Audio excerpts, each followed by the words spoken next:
ભુજના આશાપુરા મંદિર ખાતે પંચદેવ પુનઃ પ્રાણ પ્રતિષ્ઠા મહોત્સવનો પ્રારંભ કરવામાં આવ્યો છે।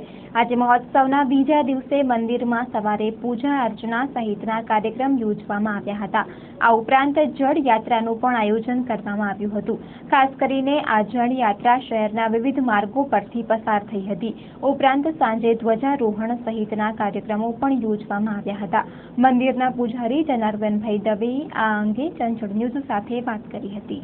ભુજ આશાપુરા મંદિરની અંદર પંચદેવ પુનઃ પ્રાણ પ્રતિષ્ઠા મહોત્સવનો આજે દ્વિતીય દિવસ હતો અને સવારના પૂજા અર્ચન કરી અને આપણે એને શોભાયાત્રા કરી। સાચા અર્થમાં એને જલયાત્રા કહેવામાં આવે છે।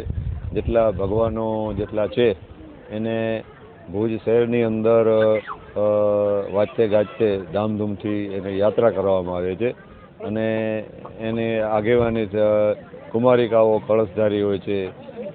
ભુજ શહેરના આમ જનતા પણ એની સાથે જોડાય છે અને રસ્તામાં આવતા કૂવા અને સરોવરમાંથી એનું પવિત્ર જળ લઈ અને મંદિરે પરત આવી અને સામયું કરવામાં આવે છે અને આજે બપોર પછી 100 જાતની ઔષધિઓમાં એ જલ બધું પધરાવી અને દરેક ભગવાનની અભિષેક કરી અને એને શુદ્ધ કરવામાં આવશે અને સાંજના સમયે ધ્વજારોપણ કળશ પૂજન એ વિધિ કરી અને આજનો દિવસ એ સંપન્ન થશે।